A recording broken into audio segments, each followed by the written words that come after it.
Hello YouTube, iFixItAll here, Team iFixItAll. So this video is about a Temper 24 and what to do if your high temperature cutout switch keeps tripping. Alright, so here's a high level review of how this thing works.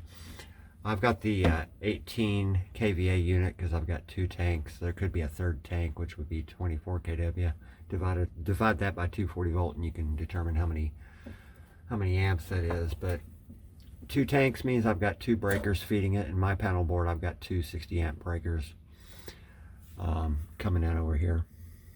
Number 6, or yeah, number 6, yeah. Two conductor number 6. So I got 120 volt there, 120 volt there on one circuit, and 120 and 120 which is my 240 up here on this circuit.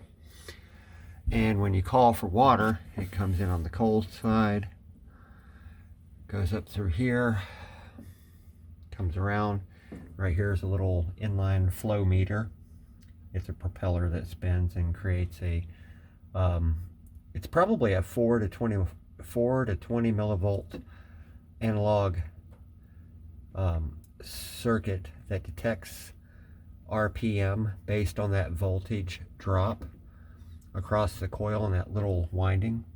And as that propeller spins, because the water pressure spins it, it sends an electrical signal up to the control board to deliver power out to your heating elements. And if your flow is, if the demand is too high, the control board will throttle back on heating element power, because your situation is you're running too many spigots at once, and it sends out hot water over here. All right, so get to the meat of everything. The manual says that if you have a tripping high temperature cutout, mine is on the left hand side. There's one for each tank.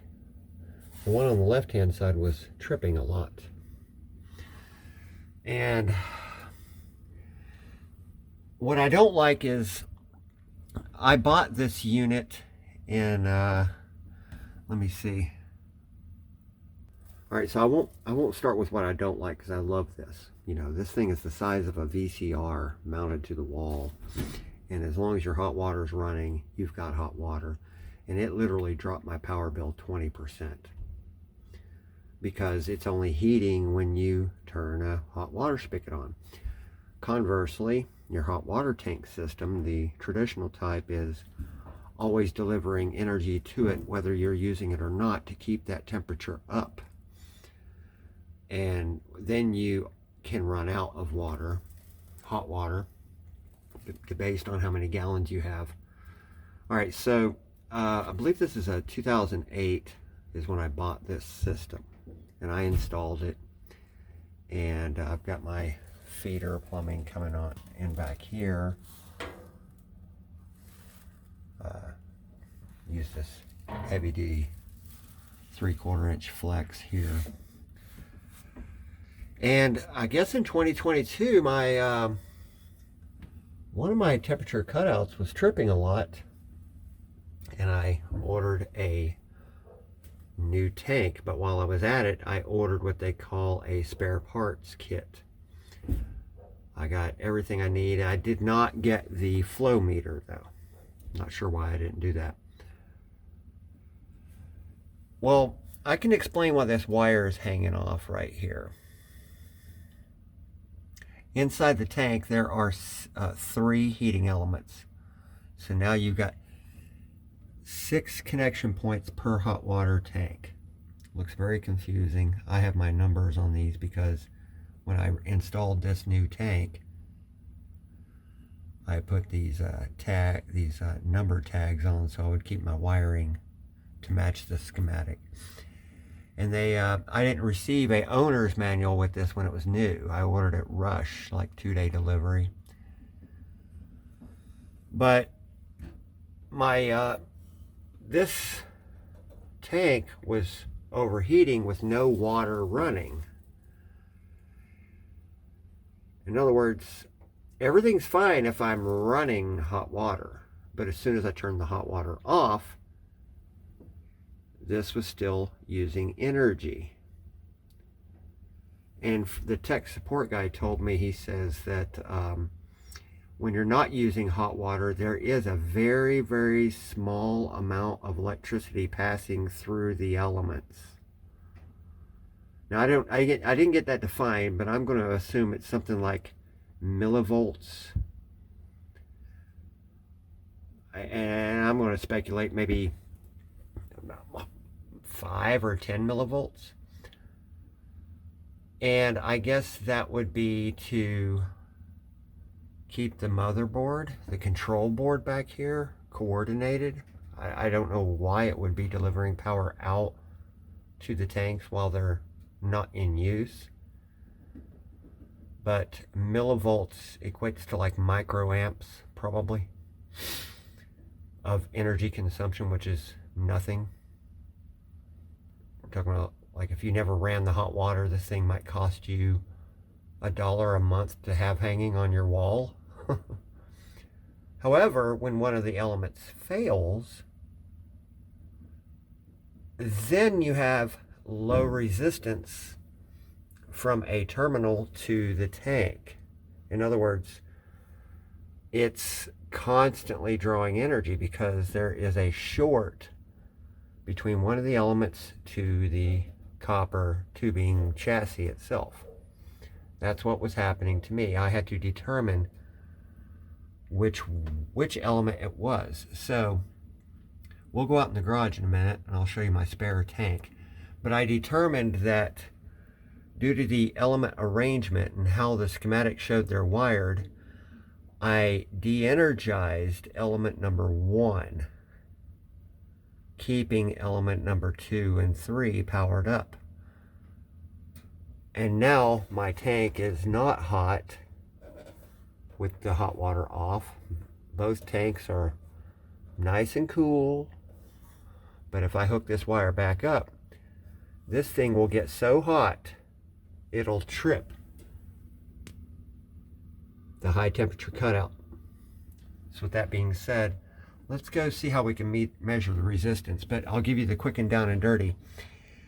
If you want to verify your tank, turn off the circuit breakers, and the instructions, there is an ohm check instructions STIEBLE ELTRON can give you if you call tech support.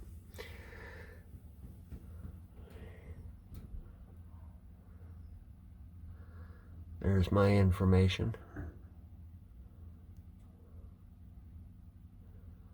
And it's on your sticker too.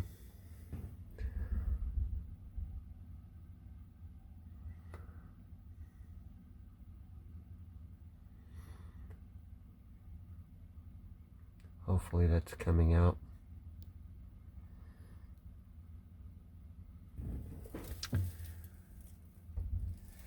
And what they tell you in the ohm check is to de-energize by turning off your breakers that feed it, whether it's a 1 breaker, 2 breaker, or 3 breaker system.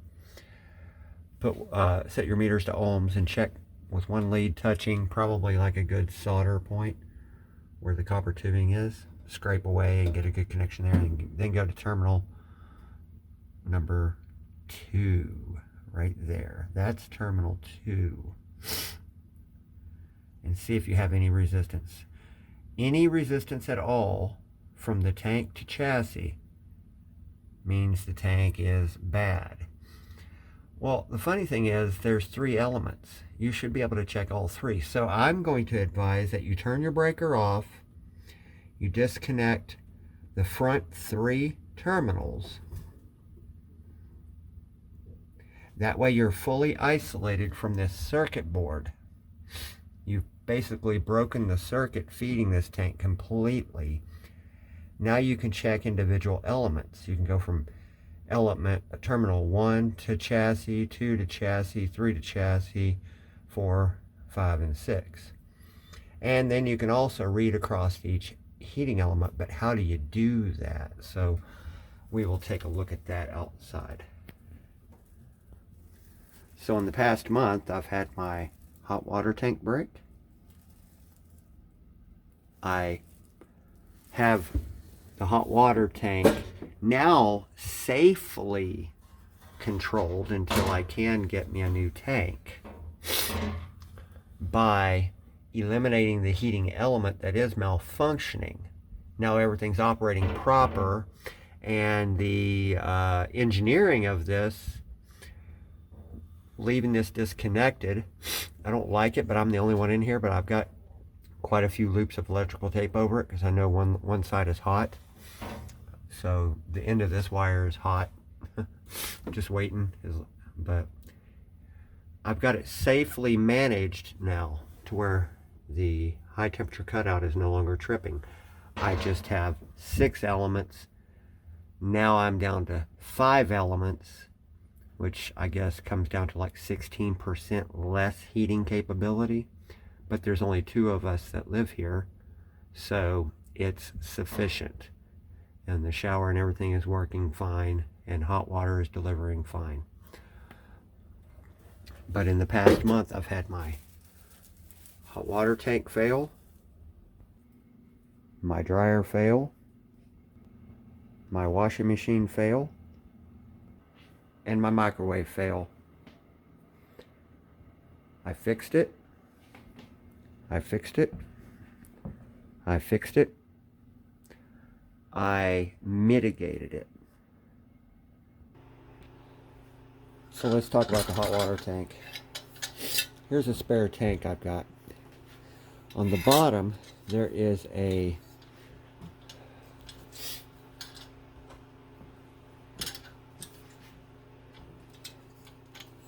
slash symbol. It's like an oval that you can see. Whoops. Right here.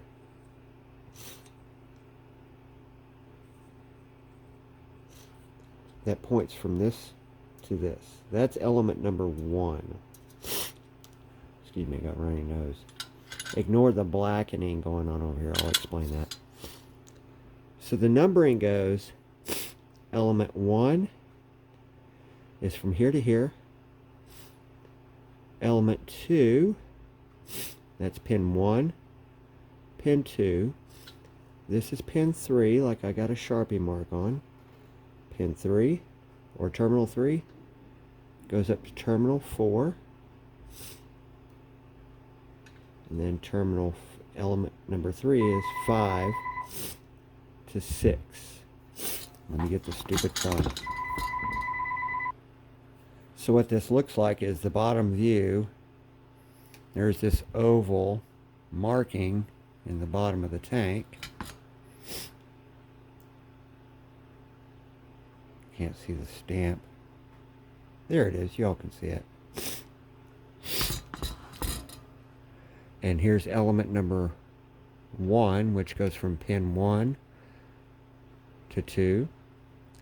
Then there's 3 to 4, 5 to 6. All right, now you know where to measure to get your resistance readings. I really like these hot water tanks, but what I don't like, what I was trying to say earlier, is that in 2022 my tank failed and I bought a new one, and I got a spare parts kit with new temperature cutout switches, 2 of those. Well, I did get the flow meter. There it is. Got a flow meter, complete gasket set, instructions on how to install it. Another high temperature cutout switch. By the way, these things are CAD welded, so don't think you can get away with, I don't own the, I need to buy one of those tools that allows me to CAD weld electrical terminals. It would be useful in so many applications. A filter and some gaskets and some screws. And speaking of screws, I don't know what size Torx those screws are, but a T20 sloppily fits and works well enough to remove the screws. That's a T20 termination. T20. I don't know what the,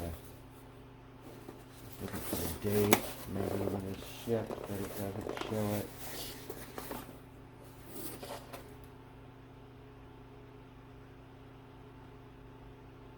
Yeah. Anyway.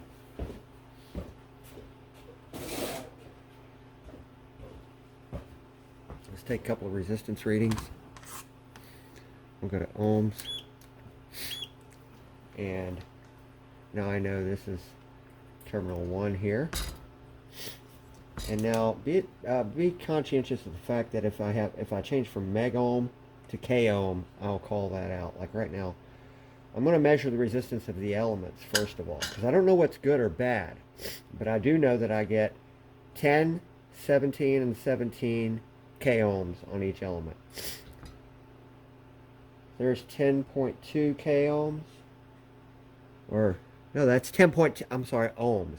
10. It's 10, 17, and 17. So there's element 1. Here's element number 2. And element number 3. Okay, so that's on this tank. Here's element number 1, about 10. Here's element 2. And there's element 3. Safari so goody. But no, we got to do one more check. So now let's check resistance to chassis. So I'm going to go from one side of element number 1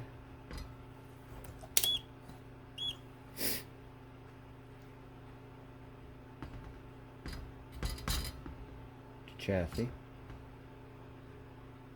And it says it's reading a direct short.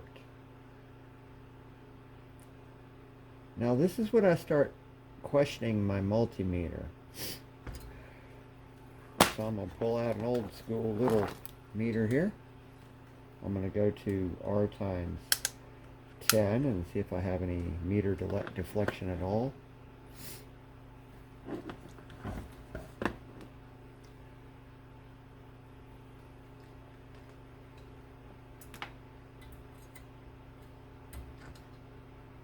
And I got some movement. It's almost an open. Okay, so let's get off of this guy. Let's check with this meter.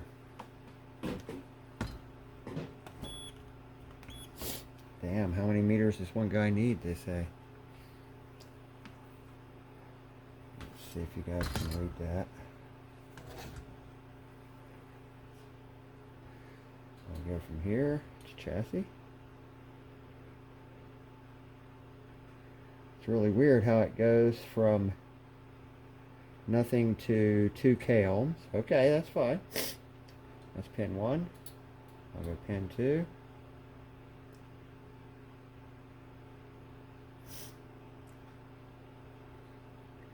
Pin 3.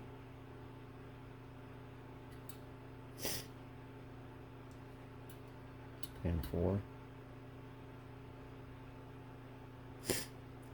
Looks like 15 meg. I lost track of whether it's meg or K. Let me do that again. That's coming up like 11K there on one side of element 1. The other side of element 1 is reading 10K. One side of element 2. Okay, there's 16 meg, which is almost nothing. 15 meg again. I would say element number 2 is on its way out. Let's check out element number 3. What's going on here? Okay.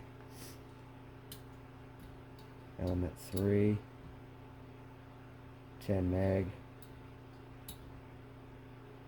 and about 10 meg. So let's see, element number 1 is our worst condition. That's about 10K. And there's 62K.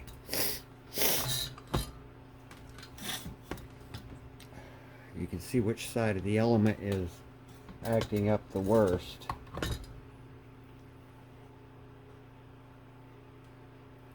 So here's one side of element 1.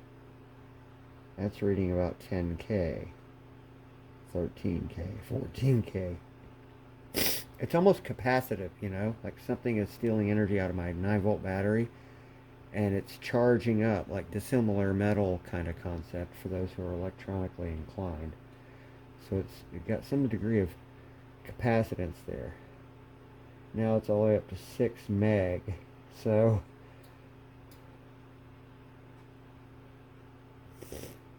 no, that's 0.6 meg, so that's 500,000, 600,000 ohms there.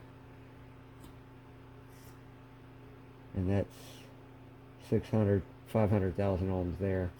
All right, well, this tank is sketchy, but it would probably not cause the high current, the high temperature limit switch to trip. Let's check the other one. This is reading 14K from one side of element 1. The other side of element 1 is reading 6 meg.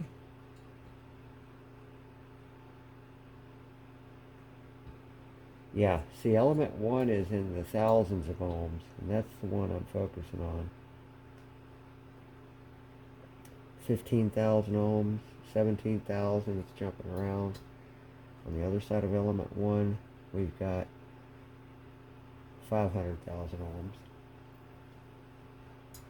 Let's go from one side of element 2, doing about 12 meg there, about 12 meg there, one side of element 3, almost a million ohms there. Wait a minute, where's my decimal point?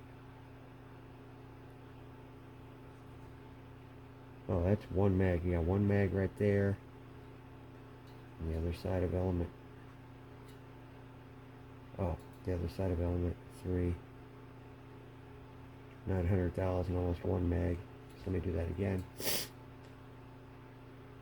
One side of 1, 11K. The other side of element 1, it says 6 meg. Now it's saying 65K. One side of element 1, 64K, 63K. One side of element 2 is 11 meg. The other side, 11 meg. One side of element 3,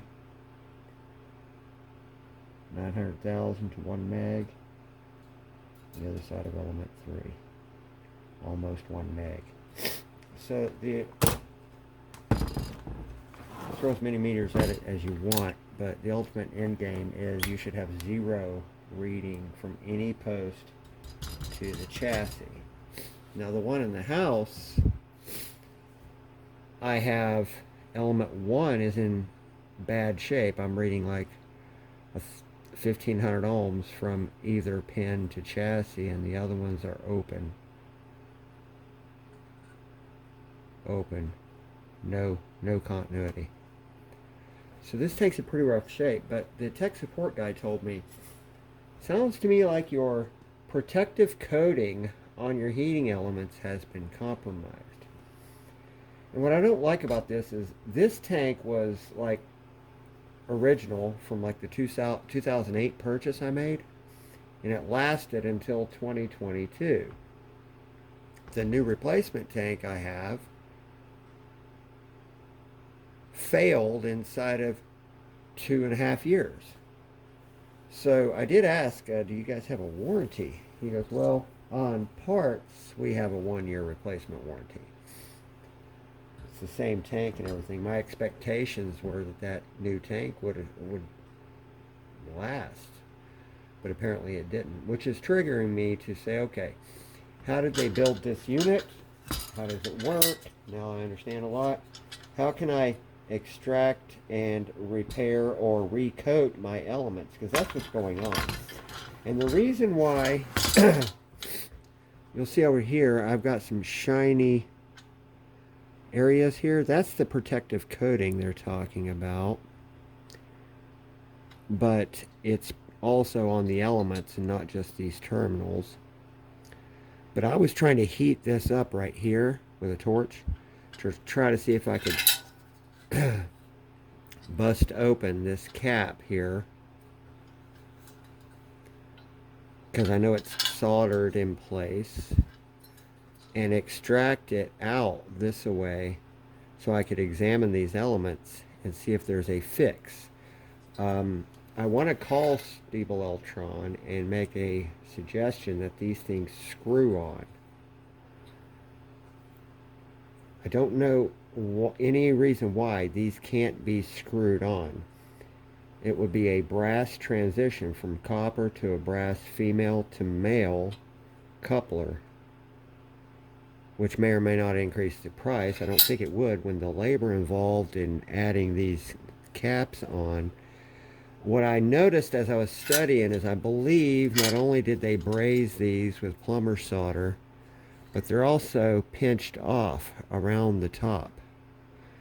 They're crimped, so to speak.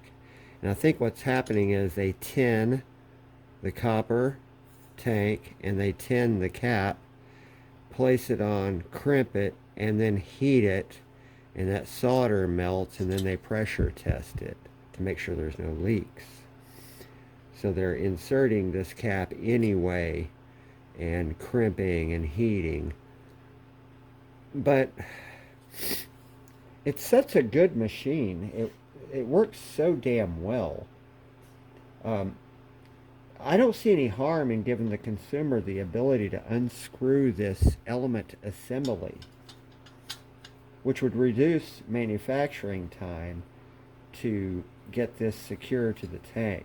It seems reasonable this should be hexagonal shaped and be able to be taken off with common tools, unscrew it out, with the idea that there is an alignment challenge here where you rotate this and you would have to make sure you're lined up with the proper terminals, you know, with 4, 6, and 2 outboard and 1, 3, 5 are inboard. And secondarily, I'd also like to say that the T20 screws, I don't know if those screws are T20 or not. I know T20 worked to remove the wiring, but it was real sloppy, so I took note of that. So the next thing up is for me to try to extract this out and examine the elements. And I don't know what their protective coating is that they were speaking of when it comes to the elements, but it must be the clear version of this red insulating varnish, where if you've seen transformer wiring or motor wiring, it has that coating on it. Well, I have the red version, and there is a part number for the clear they give you on the can if you want the clear. This happens to be 00601 spray on red insulation varnish. It says it's for motor windings, transformers, commutator ends, sealing electrical and electronic components, field coils, armatures, stator windings, ring and frames, bus bars, switchboard parts. The clear is 00600. I don't know if they're using clear insulating varnish on the heating element. The heating element, by the way, is not a regular wire. It's heating element wire. and these things are CAD welded on. The lugs, they are electrically welded to each other with a tool that's its job in life. Yeah, it looks pretty messy and pretty blackened, but that's from me when I was heating up this to try to separate this off to extract it. This one I didn't heat up. But I do want to move on to the next video where I extract this out and try to do a repair, and then I'll create myself using plumber solder, I will sleeve and reattach and rebraze and plumber solder it back together again. Excellent workmanship. It's a great product. I just despise the idea that my replacement tank, which is exactly like the original tank, didn't last but just a couple of years. And it might be just a fluke. I'm not picking on them. It's just upsetting that a man has something last so long, doesn't give a moment's problem. I tell everybody about STIEBLE ELTRON's Temper 24. Don't trust none of that box store stuff. I keep telling people, if you're thinking of a tankless water heater, don't trust none of them other guys. This company has it nailed. They know what they're doing. But the main part here is, why did I order a new tank with all that damn confidence? And then quite technically it didn't just start tripping. We're in November 2025 here. It actually did trip a few times in I would say late 2024, and it was just like, what happened?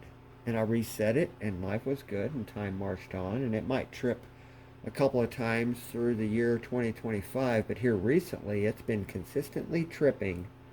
When I shut off the hot water, 20 minutes later I can come back and check. This thing is so hot it'll burn your skin, and the thermal cutoff has tripped. So it's not ideal to keep resetting it. It's actually inappropriate to keep doing that. So what I've done is I've found the faulty element that was the biggest troublemaker, which was element 1. And ironically, it seems like element 1 on this side and this side are both acting up. I don't know what it is about element number 1 that seems to be a common denominator, because it's element 1 on my replacement tank in the house. And on this unit, element 1 is my most faulty element. It must be a congestion issue, or ironically, these elements are closer to the edge of the roundy tank here, the closest ones, because these two are further inboard, I think. I could be wrong, just speculating by looks, but when you add heat to this, is the heat closer? Because you can take a look, the elements are, this is 1 right here, that's element 1. They're very close to the edge, but it feels like element